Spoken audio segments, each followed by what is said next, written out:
Kanjeng Nyi Roro Kidul sudah jadi perbincangan masyarakat sejak lama. Banyak kalangan yang mempercayai Soekarno rutin berinteraksi dengan penguasa laut dan pantai selatan.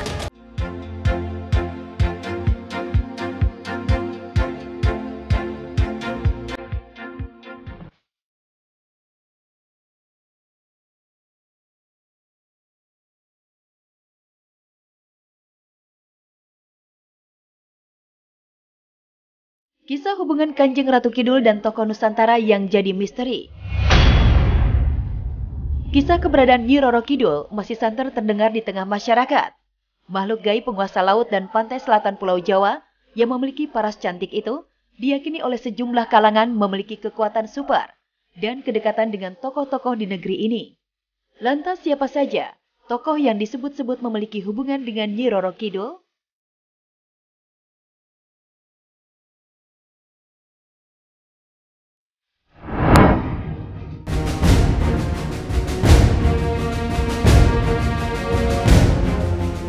Panembahan Senopati awal mula kedekatan Raja-Raja Mataram dengan Nyi Roro Kidul.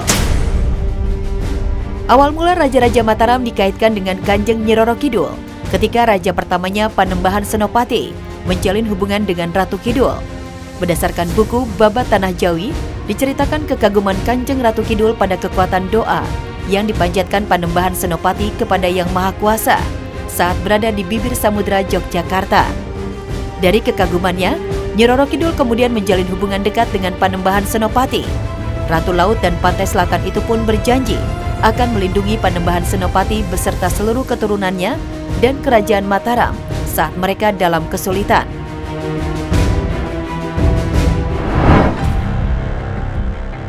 Sultan Mudaffar pernah bertemu Nyi Roro Kidul di Tanah Suci. Sultan Mudaffar, raja dari Kesultanan Ternate, sempat mengejutkan publik. Pada sebuah media online, Sultan Mudaffar diberitakan bertemu dengan Nyi Roro Kidul saat menunaikan haji pada tahun 2005. Selain itu, Sultan Mudaffar juga pernah bertemu Ratu Laut dari Pantai Selatan di kamar 308 Hotel Samudra Beach, Pelabuhan Ratu, Jawa Barat. Sang Sultan juga mengatakan Nyi Roro Kidul sering bertandang ke Kesultanan Ternate.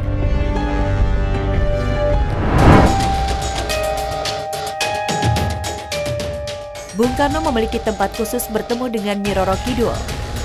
Kedekatan Presiden pertama Republik Indonesia Soekarno atau Bung Karno dengan Kanjeng Nyi Roro Kidul sudah jadi perbincangan masyarakat sejak lama. Banyak kalangan yang mempercayai Soekarno rutin berinteraksi dengan penguasa laut dan pantai selatan. Sejumlah tempat disebut-sebut menjadi lokasi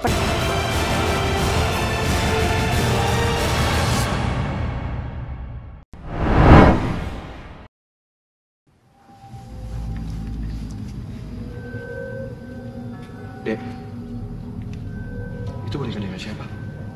Ini boneka dari teman Vivi.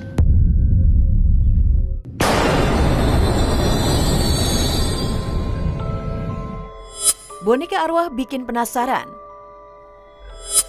Terlihat cantik, lucu, hingga menggemaskan. Itulah kesan pada sejumlah boneka. Namun ternyata ada sisi gelap dari setiap wujud boneka-boneka ini. Maria Festi, salah satu kolektor boneka sekaligus pengrajin boneka, berbagi pengalaman gaib selama menjalani profesinya itu. Aku bisa dibilang doll artist, doll maker, or whatever.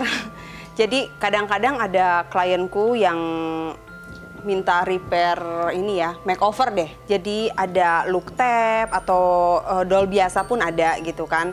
Mereka itu para kolektor kadang-kadang minta aku bikinin rambutnya, terus face-nya itu di makeover ulang. Terdengar aneh, tapi inilah faktanya bahwa boneka tak selalu benda mati. Ada ruh di dalam setiap boneka. Gumantong dan look tape asal Thailand misalnya. Konon ini merupakan favorit bagi para kolektor boneka. Tak heran Maria kerap dapat permintaan kliennya untuk meremake tampilan boneka. Benarkah ada pengalaman gaib atas boneka-boneka kliennya itu? Ketika mereka datang, itu spiritnya dia bisa loh stay di rumahnya. Jadi pas kesini yang cuman bonekanya aja bisa gitu. Palingan pas lagi on proses dia pengen tahu, dia bisa masuk di bonekanya itu aja sih.